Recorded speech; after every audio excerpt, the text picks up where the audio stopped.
Saudara-saudari terkasih dalam Kristus, hari ini Minggu 21 Mei 2023 merupakan pekan ke-7 Paskah tahun A.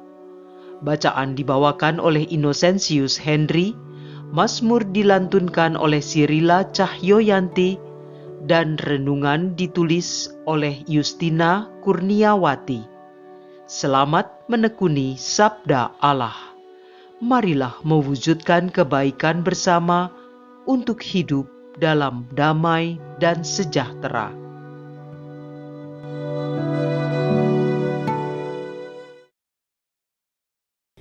Dalam nama Bapa dan Putra dan Roh Kudus. Amin. Selamat pagi Allah Bapa yang Maha Kudus. Kami bersyukur dan berterima kasih atas pemeliharaan-Mu di hari-hari yang lalu. Engkaulah naungan kami, tempat kami berlindung dari segala mara bahaya yang mengancam kami. Engkau juga yang kami percaya akan menyembuhkan kami dari segala macam penyakit dan penjaga kami dari ancaman dosa yang menjauhkan kami dari-Mu. Layakkan kami untuk kembali mendengarkan sabda-Mu sebagai pelita hidup kami hari ini. Doa ini kami sampaikan melalui Putra-Mu Yesus Kristus, Juru Selamat kami, kini dan sepanjang segala masa. Amin. Bacaan dari Kisah Para Rasul. Kisah Para Rasul bab 1 ayat 12 sampai dengan 14. Setelah Yesus diangkat ke surga dari bukit yang disebut Bukit Zaitun, kembalilah para rasul ke Yerusalem yang hanya seperjalanan Sabat jauhnya. Setelah tiba di kota, naiklah mereka ke ruang atas tempat mereka menumpang. Mereka itu adalah Petrus dan Yohanes, Yakobus dan Andreas, Filipus dan Thomas, Bartolomeus dan Matius, Yakobus bin Alfeus, Simon orang Zelot dan Yudas bin Yakobus. Dengan sehati, mereka semua bertekun dalam doa bersama dengan beberapa perempuan serta Maria ibu Yesus dan dengan saudara-saudara Yesus. Demikianlah sabda Tuhan.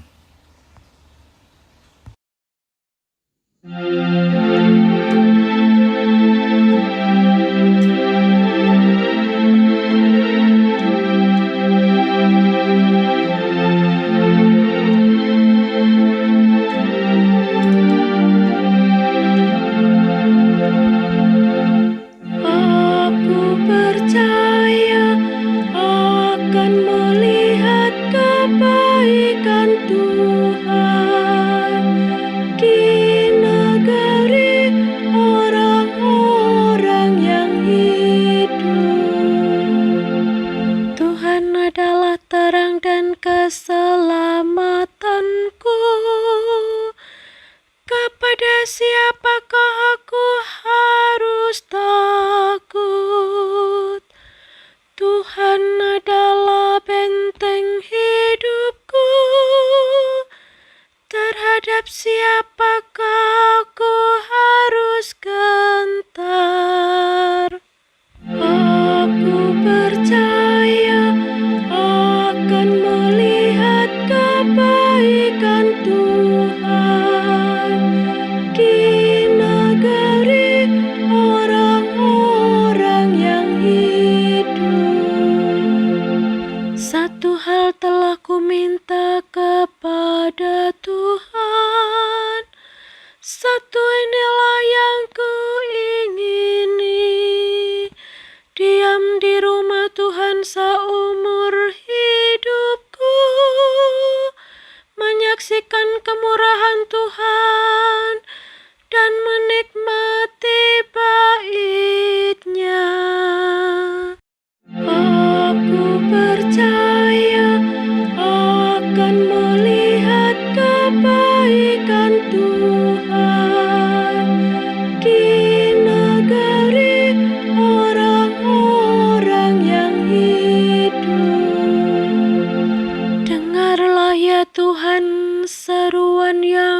ku sampaikan. Kasihanilah aku dan jawablah aku. Wajah-Mu ku cari ya Tuhan, seturut firman-Mu carilah wajah-Ku. Aku percaya akan melihat kebaikan Tuhan di negeri orang-orang yang hidup.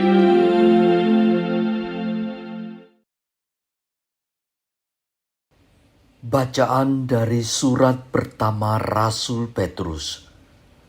1 Petrus bab 4 ayat 13 sampai dengan 16. Saudara-saudara terkasih, bersukacitalah sesuai dengan bagian yang kamu dapat dalam penderitaan Kristus. Dengan demikian, kamu pun boleh bergembira dan bersukacita pada waktu Kristus menyatakan kemuliaannya. Berbahagialah kamu jika dinista karena nama Kristus, sebab roh kemuliaan, yaitu roh Allah, ada padamu. Janganlah ada di antara kamu yang harus menderita sebagai pembunuh atau pencuri, penjahat atau pengacau. Tetapi jika kamu harus menderita sebagai orang Kristen, maka janganlah malu karena hal itu. Malah kamu harus memuliakan Allah dalam nama Kristus itu. Demikianlah sabda Tuhan.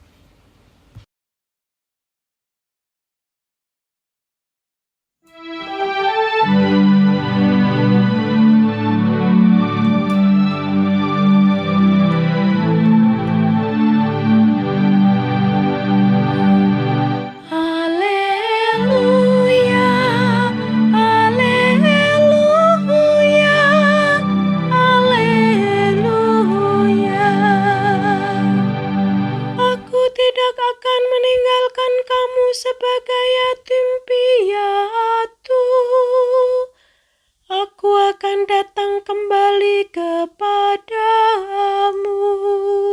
Haleluya, haleluya, haleluya.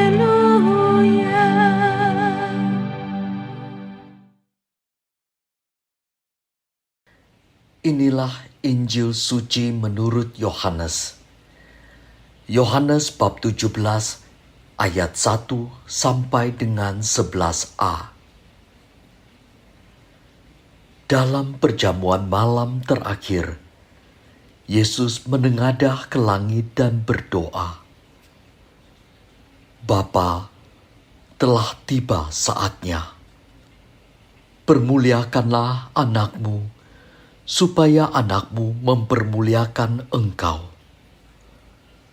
Sama seperti engkau telah memberi kepadanya kuasa atas segala yang hidup, demikian pula ia akan memberikan hidup yang kekal kepada semua yang telah engkau berikan kepadanya. Inilah hidup yang kekal itu, yaitu bahwa mereka mengenal Engkau, satu-satunya Allah yang benar, dan mengenal Yesus Kristus yang telah Engkau utus. Aku telah mempermuliakan Engkau di bumi dengan jalan menyelesaikan pekerjaan yang Engkau berikan kepadaku untuk kulakukan. Oleh sebab itu, ya Bapa, permuliakanlah aku padamu sendiri dengan kemuliaan yang kumiliki di hadirat-Mu sebelum dunia ada. Aku telah menyatakan namamu kepada semua orang yang Engkau berikan kepadaku dari dunia. Mereka itu milikmu, dan Engkau telah memberikan mereka kepadaku, dan mereka telah menuruti firman-Mu. Sekarang mereka tahu bahwa semua yang Engkau berikan kepadaku itu berasal daripadamu. Sebab segala firman yang Engkau sampaikan kepadaku telah kusampaikan kepada mereka, dan mereka telah menerimanya. Mereka tahu benar-benar bahwa aku datang daripadamu, dan mereka percaya bahwa Engkaulah yang telah mengutus aku. Aku berdoa untuk mereka. Bukan untuk dunia aku berdoa, tetapi untuk mereka yang telah Engkau berikan kepadaku, sebab mereka adalah milik-Mu, dan segala milik-Mu adalah milikku, dan milikku adalah milik-Mu, dan aku telah dipermuliakan di dalam mereka. Dan aku tidak lagi ada di dalam dunia, tetapi mereka masih ada di dalam dunia, dan aku datang kepadamu.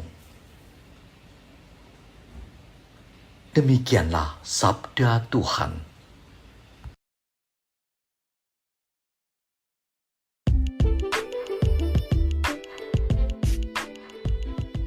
Tuhan selalu peduli. Renungan dibawakan oleh Justina Kurniawati.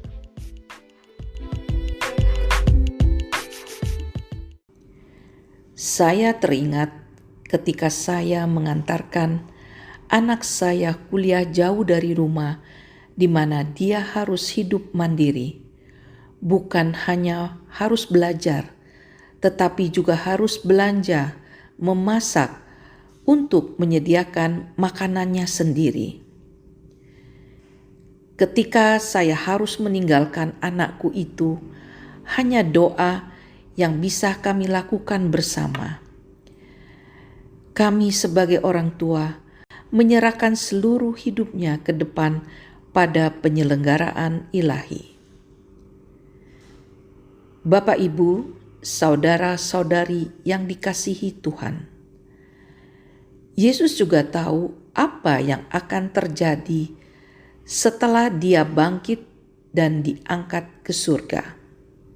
Bagaimana sebaiknya para rasul dan murid-murid akan melanjutkan karya keselamatan Allah yang telah dilaksanakannya dengan meneruskan pewartaan kabar sukacita yang berasal dari Yesus.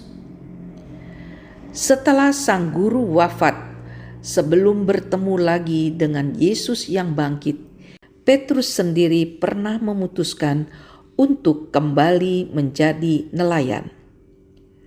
Tetapi Yesus menyuruh para rasul untuk pergi dari Galilea ke Yerusalem dan bertekun dalam doa menantikan Sang Penolong, yaitu Roh Kudus. Apa yang dapat kita maknai dari peristiwa tersebut?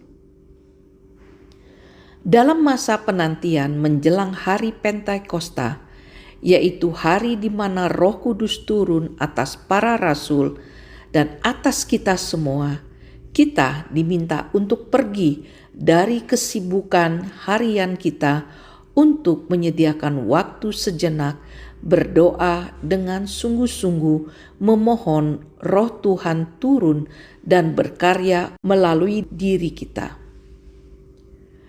Karena itulah selama 9 hari menjelang Pentakosta ini, kita dianjurkan mendoakan novena Roh Kudus baik secara pribadi maupun secara bersama di gereja. Yesus sendiri secara fisik tidak bersama lagi dengan para rasul dan murid-muridnya serta kita semua, namun dia berdoa untuk orang-orang yang percaya dan mengasihi dia yang diberikan oleh Bapanya. Aku berdoa untuk mereka, bukan untuk dunia aku berdoa, tetapi untuk mereka yang telah Engkau berikan kepadaku, sebab mereka adalah milik-Mu dan milik-Ku adalah milik-Mu. Yohanes 17 ayat 9 sampai 10. Yesus berdoa meminta kepada Bapanya memberikan kesatuan, ketekunan, sukacita, dan kekudusan. Dengan berdoa agar Allah Bapa menjaga mereka dalam namanya, sehingga mereka tetap bersatu, supaya mereka menjadi satu seperti kita. Itu yang didoakan Yesus kepada Bapanya. Kesatuan yang dimohonkan Yesus adalah cerminan kesatuan antara tiga pribadi dalam Allah Tritunggal Maha Kudus. Yesus juga berdoa untuk kita agar jangan sampai ada yang binasa, agar Allah Bapa menjaga kita semua sama seperti ketika Bapa melindungi mereka saat Yesus masih hidup di tengah-tengah mereka. Mari kita tekun berdoa novena Roh Kudus pada masa penantian menuju hari Pentakosta, dan biarkan Allah bekerja melalui diri kita untuk keselamatan seluruh umat manusia. Marilah berdoa. Tuhan Yesus, terima kasih atas segala karya keselamatan yang telah Engkau jalani sampai wafat, dan Engkau dimuliakan dengan kebangkitan-Mu. Kini kami sebagai murid-murid akan terus bertekun dalam doa dan terus menjaga kesatuan dalam Engkau untuk melanjutkan memberitakan Injil kepada semua orang yang kami jumpai. Kami percaya Engkau tidak akan meninggalkan kami sekalipun kami mengalami tantangan karena nama-Mu, sebab Engkaulah satu-satunya juru selamat kami yang bersatu dengan Bapa dalam persekutuan Roh Kudus, Allah yang hidup kini dan sepanjang masa. Dalam nama Bapa dan Putra dan Roh Kudus. Amin.